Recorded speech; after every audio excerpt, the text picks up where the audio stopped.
हरे कृष्ण कृष्ण कृष्ण हरे हरे, हरे राम राम राम हरे हरे। तो सभी भक्तों का आज की इस कृष्ण कथा में हार्दिक स्वागत है। कल हमने कथा सुनी थी भगवान कृष्ण की कथा की महिमा। भगवान की 16,108 रानियों को भी भगवान के धाम जाने के लिए भगवान की कथा सुननी पड़ी।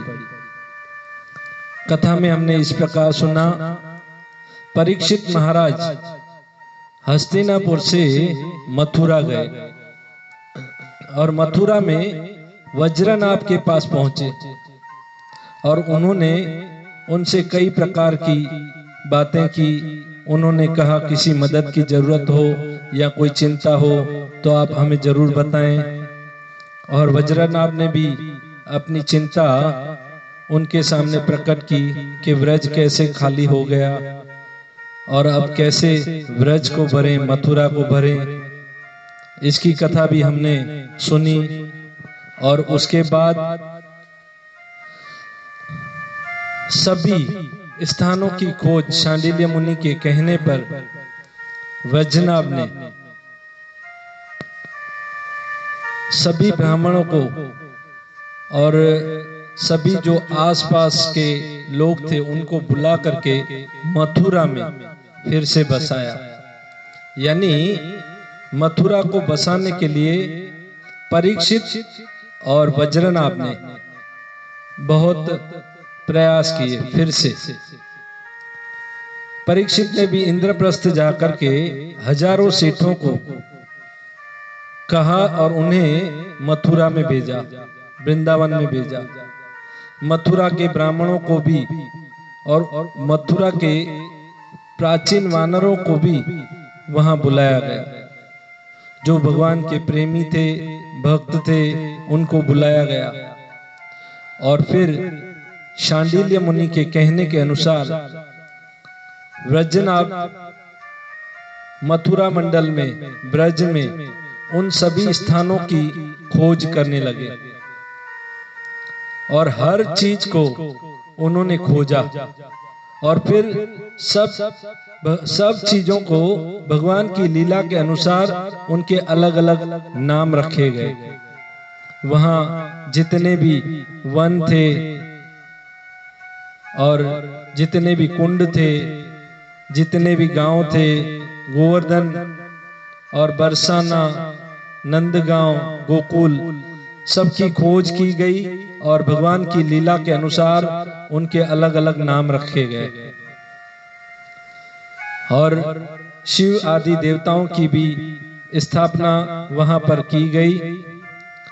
वृंदावन में सबसे पहले वज्रनाभ ने जो 3 विग्रह बनाए, आप शायद इस कथा से परिचित हों, पर कृष्ण की हम जानते हैं कृष्ण की पत्नी है रुक्मणी, और कृष्ण और रुक्मणी से जो पुत्र हुआ उनका नाम है प्रद्युम्न, और प्रद्युम्न की पत्नी है रुक्मावती।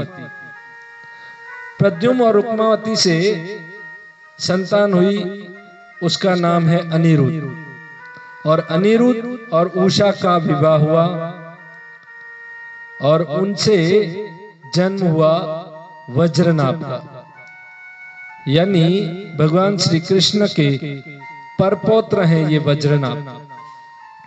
पर क्योंकि हम जानते हैं यदुवंशियों को शाप मिला हुआ था कि पूरे यदुवंश का नाश हो जाए, परंतु जब वज्रनाभ गर्भ में थे, उषा के गर्भ में, उस समय श्रीमती राधा रानी ने उनको गर्भ में ही आशीर्वाद दिया था कि ये बालक जो है वो व्रजवासी बनेगा। यानी श्रीमती राधा रानी का आशीर्वाद वज्रनाभ को गर्भ में ही मिल चुका था और उनकी कृपा से वज्रनाभ जो थे वो व्रजवासी बने, शुद्ध व्रजवासी। और उसके बाद क्या हुआ, वज्रनाभ ने अपनी दादी यानी रुक्मावती से, प्रद्युम्न की पत्नी यानी अपनी दादी से पूछा कि हे माता, हम यदुवंशी हैं और हमारे कृष्ण की लीलाएं महिमाएं मैंने बहुत सुनी है, परंतु हे दादी, हमारे कृष्ण कन्हैया कैसे लगते थे, मैंने तो उन्हें कभी देखा भी नहीं। क्या आप मुझे बता सकती हैं कृष्ण कैसे लगते थे? ये वज्रनाभ प्रश्न कर रहा है अपनी दादी से। किससे? रुक्मावती से, यानी प्रद्युम्न की पत्नी से। और पूछ रहा है कि हमारे परदादा यानी कृष्ण कैसे लग रहे थे, बताइए। उस समय रुक्मावती ने उनको बताया कि कृष्ण अपने मस्तिष्क पर मोर मुकुट धारण करते हैं, वो पीतांबर पहनते हैं, वो त्रिभंग ललित हैं, 3 जगह से टेढ़े रहते हैं, बंसी धारण करते हैं, श्याम वर्ण के हैं।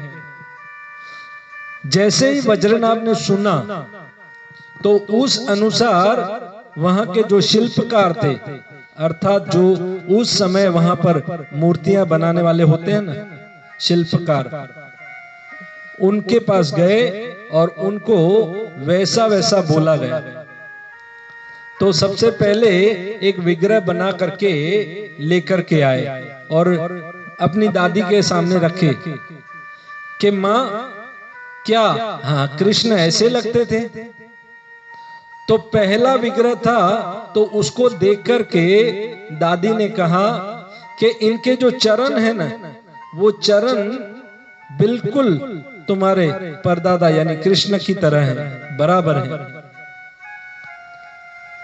तो फिर वज्रनाभ ने कहा ठीक है, हम दूसरा विग्रह बनाते हैं। फिर शिल्पकार को बुलाया, दूसरा विग्रह बनाया गया। तो जब दादी को फिर से पूछा गया तो दादी ने कहा इसका वक्षस्थल है ना, वो बिल्कुल कृष्ण जैसा है। अच्छा, फिर से वज्रनाभ ने तीसरा विग्रह बनवाया। तो जैसे ही तीसरा विग्रह बना, उसको देख करके रुक्मावती यानी उनकी दादी अपने सर पर पल्लू रख दिया कि हाँ, अब ये कृष्ण का ये मुख जो है ये कृष्ण जैसा है, यानी अब कृष्ण बराबर हैं। देखिए, ये सर्वप्रथम 3 विग्रह ब्रज वृंदावन में बनाए गए वज्रनाभ के द्वारा। और इन 3 विग्रहों में जो चरण जो जिसके भगवान के समान लग रहे थे, उसका नाम है मदन मोहन जी। और वक्षस्थल जिनका भगवान के समान लग रहा था, उन विग्रह का नाम है गोपीनाथ जी। और मुख कमल भगवान का कृष्ण के समान लग रहा था, उन विग्रह का नाम है गोविंद देव जी। ये सर्वप्रथम 3 विग्रह भगवान के ब्रज में बने। और गोविंद देव भगवान के अधिष्ठाता देव के रूप में वृंदावन में स्थापित किए गए।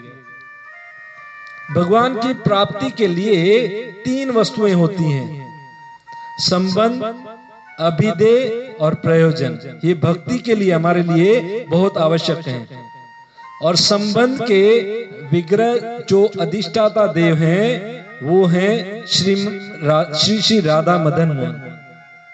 और अभिधेय के जो विग्रह हैं, उनका नाम है श्री श्री राधा गोविंद देव जी। और प्रयोजन के जो विग्रह हैं, वो हैं श्री श्री राधा गोपीनाथ जी। और ऐसे ब्रज में वज्रनाभ ने कई स्थलों को ढूंढ निकाला और भगवान ने जहां जहां जो जो लीलाएं की थी, उनको ढूंढा शांडिल्य मुनि के आशीर्वाद से और परीक्षित की मदद से। और उन अनुसार उन कुंड के, उन गांवों के नाम रखे गए। और फिर वहां पर सब लोग आकर के रहने लगे और प्रजा बहुत प्रसन्न होने लगी। वहां सबको आनंद आने लगा, सब भक्ति करने लगे। और ये देख करके व्रजनाभ भी बहुत प्रसन्न रहने लगे। अब हुआ यूं कि वहां पर वज्रनाभ के साथ उनकी 16,100 यानी जो कृष्ण की पत्नियां थी 16,108। अब उसमें से कुछ पत्नियां जैसे रुक्मणी आदि भगवान के साथ जा चुकी थी, तो कुछ 16,100 होंगी। तो ये रानियां वहां पर जब थी तो वो कृष्ण के विरह में बहुत दुखी थी, कृष्ण विरह में वो जल रही थी। परंतु उनमें से एक रानी थी जिसका नाम था कालिंदी यानी यमुना। यमुना जो है वो बहुत प्रसन्न रहती थी। तो सभी रानियों ने मिलकर के आकर के यमुना से ये प्रश्न किया कि हम भी कृष्ण की पत्नियां हैं, तुम भी कृष्ण की पत्नी हो यमुना, पर हमारे अंदर इतना विरह, इतना दुख, हम कृष्ण के बिना नहीं रह सकती, हमें दिन रात उनकी तड़प होती है, पर तुम्हें क्यों नहीं होती? इसका कोई कारण होगा ना, हमें बताओ। तब यमुना ने हंसते हुए, ये यमुना नदी, यमुना महारानी ने हंसते हुए उत्तर दिया, क्योंकि मेरी बहनें ही हैं, और दयावश हंसते हुए उन्होंने अपनी इन 16,100 जो रानियां थी उनको उत्तर दिया कि देखिए कृष्ण जो हैं वो आत्माराम है, अपनी आत्मा में ही रमण करने वाले हैं, और उनकी आत्मा जो है वो है श्रीमती राधा रानी। व्रज की अधिष्ठा देवी भी श्रीमती राधा रानी है, और मैं दासी की भांति दिन रात श्रीमती राधा रानी की सेवा करती हूं, और उन राधा रानी की कृपा से ही, उनकी सेवा से ही मैं प्रसन्न रहती हूं। ये उन्हीं का प्रभाव है, उन्हीं की राधा रानी की कृपा है कि मैं इतनी प्रसन्न रहती हूं, क्योंकि राधा और कृष्ण वो दोनों एक हैं, और उनकी राधा रानी की कृपा मुझ पर हुई है तो मैं उनका विरह महसूस नहीं करती। और जितनी भी आप यानी हम कृष्ण की जितनी भी रानियां हैं वो सब श्रीमती राधा रानी का विस्तार है। और क्योंकि कृष्ण और राधा एक दूसरे के सम्मुख रहते हैं, यानी एक दूसरे से दूर नहीं रहते, राधा रानी का नित्य संयोग है कृष्ण के साथ, इसलिए राधा के अंश स्वरूप हम भी यानी कृष्ण की जो पटरानियां और रानियां हैं, अगर उनका यानी श्रीमती राधा रानी का नित्य संयोग प्राप्त हो जाए तो हम भी प्रसन्न रह सकती हैं, जैसे मैं रहती हूं, ऐसा श्रीमती यमुना जी ने कहा। और यमुना जी ने यह भी कहा, मैंने ही राधा में रुक्मणी आदि जो गोपियां यानी जो पत्नियां चली गईं, उनका उनके अंदर समावेश होते हुए देखा है। यानी ये जो जितनी भी रानियां पत्नियां हैं वो श्रीमती राधा रानी का विस्तार है। तो राधा रानी की जिस प्रकार मैं सेवा करती हूं, अगर आप भी उसी राधा रानी की सेवा करोगी तो आपको कृष्ण विरह का दुख नहीं होगा। और क्या कहूं मैं कि जैसे ब्रज में गोपियों को उस समय विरह का अनुभव हुआ था जिस समय अक्रूर कंस के कहने पर मथुरा पहुंचे थे और ब्रज में पहुंचे थे। ब्रज में जाकर के जब कृष्ण को लेकर के मथुरा जा रहे थे, उस समय गोपियों को इसी प्रकार का विरह हुआ था, यानी दुख हुआ था। परंतु वो भी विरह जो था वो वास्तविक विरह नहीं था, केवल विरह का आभास था। तब तक उनको गोपियों को बहुत बड़ा कष्ट हुआ था, परंतु जब कृष्ण के कहने पर उद्धव जी ब्रज में आए और ब्रज में गोपियों को सत्संग किया और उन्हें भगवान की महिमा लीला सुनाई। तब उन गोपियों का विरह दूर हो गया, समाप्त हो गया। हाँ, यदि आप सब यानी जो कृष्ण की पत्नियां हैं, हम सब अगर हमको भी किसी प्रकार से उस उद्धव का संग मिल जाए, यानी उद्धव का सत्संग मिल जाए हमें, तो कृष्ण नित्य विहार का सुख हमें इस ब्रज में मिल सकता है। हम भी प्रेम और आनंद से सुख से रह सकते हैं। फिर क्या था, ये सुनकर के सारी रानियों की इच्छा जिज्ञासा दृढ़ हो गई और उन्होंने पूछा कि हे यमुना, अब तुम ये भी बताओ कि हमें उद्धव के दर्शन कैसे होंगे, किस प्रकार हमें उद्धव मिलेंगे।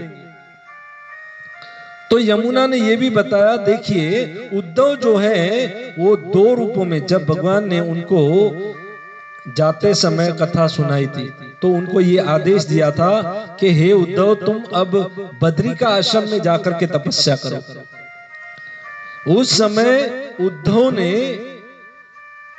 दो रूपों में विस्तार किया था। एक तो बद्री का आश्रम चले गए, शरीर रूप से उद्धव जी बद्री का आश्रम में रहते हैं और जो भी जिज्ञासु भक्त वहां पर पहुंचते हैं उनको नित्य कृष्ण की कथा लीला सुनाते रहते हैं। और दूसरे रूप में उद्धव जी ब्रज की लीला में अगर सुने तो भगवान ने ब्रज की और ब्रज के जो गूढ़ रहस्य थे उनको, उनकी सब बातें सहित वो उद्धव को दे दी थी। यानी भाव और प्रेम के रूप में कृष्ण उद्धव दूसरे रूप में व्रज में रहते हैं। एक साधन भूमि है बद्री का आश्रम, वहां साधना करते हैं, तपस्या करते हैं। नर नारायण जी भगवान का एक अवतार है, बद्री का आश्रम में आज भी तपस्या कर रहा है, जिसमें ऐसे कहा जाता है कि कोई एक दिन वहां अगर तपस्या करता है तो उसे 1000 साल तक तपस्या करने का फल मिलता है। और दूसरे रूप में उद्धव जी ब्रज भूमि में रहने लगे। अब जब इन कृष्ण की पत्नियों ने यमुना से पूछा कि उद्धव जी अगर वहां रहते हैं तो वहां हमें कैसे मिलेंगे, तो यमुना जी बोलने लगी कि देखिए जब कृष्ण इस धरती से चले गए, अंतर्धान हो गए इस ब्रजभूमि से, जब अंतर्धान हुए उसी समय ये ब्रजभूमि की जो स्थूल ब्रजभूमि भी हमारे नजरों से अंतर्धान हो गई। इसलिए हम उस ब्रज लीला को हमारी स्थूल दृष्टि से हम नहीं देख पाते। हमारी इस दृष्टि से हम ब्रज लीला में प्रवेश नहीं कर सकते। इसलिए हमें अगर नित्य लीला में प्रवेश करना है तो हमें उद्धव जी की और प्रेम के अंजन, ब्रह्मा जी बताते हैं ना, प्रेमानुज भक्ति विलोचन न संत हृदय सुभक्त, भक्ति के द्वार, भक्ति के आंखों से हम कृष्ण को देख सकते हैं। तो अब उन रानियों ने पूछा कि अगर हम देख सकते हैं और उद्धव जी की कृपा से देख सकते हैं तो हमें भी श्रीमती राधा रानी की सेवा करनी है और हम भी उस उद्धव से मिलना चाहते हैं ताकि हमारा भी विरह और दुख दूर हो जाए। तब यमुना जी ने कहा कि एक स्थान है जहां पर उद्धव जी मिल सकते हैं और वो है गोवर्धन। गोवर्धन की हम जब परिक्रमा करते हैं तो वहां पर जो ब्रज की लताएं पताएं हैं वहां पर इन गोपियों के चरणों की रज रहती है और वहां पर उद्धव जी उन ब्रज की लता पताओं में रहते हैं। वहां पर कुसुम सरोवर है और हम जब गोवर्धन की परिक्रमा करते हैं ना, तो सबसे पहले कुसुम सरोवर को देखते हैं, और उसके सामने ही हम परिक्रमा जब पूरी करने को आती है तो सामने ही कुसुम सरोवर से ही उद्धव कुंड दिखता है।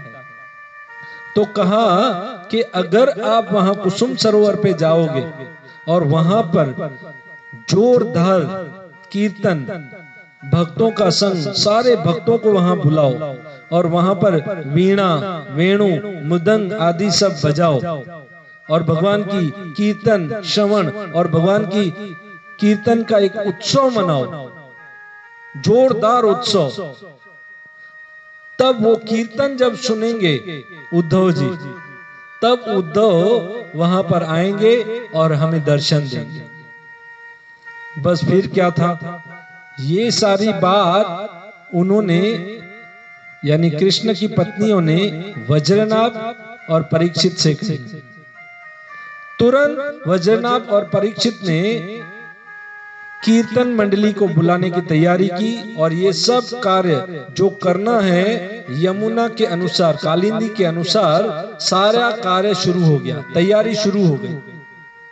और कुसुम सरोवर पर जाते ही जो गोपियां, जो कृष्ण की सखियां हैं, उनका निवास नित्य रहता है, वहां पर जाकर के उन्होंने एक जबरदस्त कीर्तन उत्सव मनाया। कई प्रकार के भक्त वहां पर पहुंच गए और सब कृष्ण कीर्तन में हरे कृष्णा कृष्णा कृष्ण हरे हरे, हरे राम राम राम हरे हरे, जोरदार कीर्तन करने लगे। और कीर्तन में इतने मस्त हो गए कि वहां पर उद्धव आकर के उनके साथ कीर्तन में नाचने लगे, पर इनको कोई होश नहीं है। भव्य कीर्तन आयोजन हुआ और थोड़ी देर में, क्योंकि कीर्तन करते समय वो सब दिव्य लोक में प्रवेश कर चुके थे, और जैसे ही उनको थोड़ा होश आया तो आंखें खोली और देखा तो उद्धव जी जो सेम टू सेम कृष्ण के समान लगते हैं। आप उद्धव के वर्णन सुनेंगे तो कृष्ण जैसे लगते हैं ना, ऐसे ही उद्धव और कृष्ण में सिर्फ इतना ही अंतर है, उद्धव सीधे सीधे चलते हैं और हमारे कन्हैया इस बांके का सब कुछ बांका, टेढ़ी मेढ़ी चाल चलते हैं, टेढ़ा मेढ़ा चलते हैं। तो उद्धव वहां पर प्रकट हुए, उनको देख करके सारी कृष्ण की जो पत्नियां थी बहुत प्रसन्न हुई। उद्धव भगवान के बहुत ही प्रिय भक्त हैं। हेवन रिटर्न यानी स्वर्ग में यहाँ की पृथ्वी की पढ़ाई पूरी करके स्वर्ग की पढ़ाई कर चुके हैं और स्वर्ग से ज्ञान प्राप्त करके यहाँ आए हैं। और अब क्या होने वाला है, उद्धव क्या करेंगे और कैसे इस कथा को हम आगे बढ़ाएं, वो अगले सत्र में सुनेंगे। बहुत बहुत धन्यवाद। हरे कृष्ण। श्रील प्रभुपाद की जय। और इस कथा को आप ज्यादा से ज्यादा सुने और ज्यादा से ज्यादा और ग्रुप में इनको शेयर कीजिए और व्हाट्सएप पर, यूट्यूब पर और फेसबुक पर, तीनों पर आप इस कथा को सुन सकते हैं। और हमारे ग्रुप में आने के लिए यूट्यूब में जब आप देखेंगे तो उसमें एक नीचे आपको लिंक मिलेगी, वो लिंक आप दबाएंगे तो आप हमारे ग्रुप में शामिल हो जाएंगे। तो आपको रोज कृष्ण कथा सुनाई देगी और रोज कथा आएगी। तो आप सब रोज YouTube पर और Facebook पर ज्यादा देखिए, क्योंकि आपको डाउनलोड नहीं करनी पड़ेगी। WhatsApp पर अगर आप देखते हैं तो आपको डाउनलोड करनी पड़ती है, उसमें आपके मोबाइल में जगह रुकेगी। इसलिए आप YouTube पर देखिए, Facebook पर देखिए। बहुत बहुत धन्यवाद। हरे कृष्ण। श्रील प्रभुपाद की जय।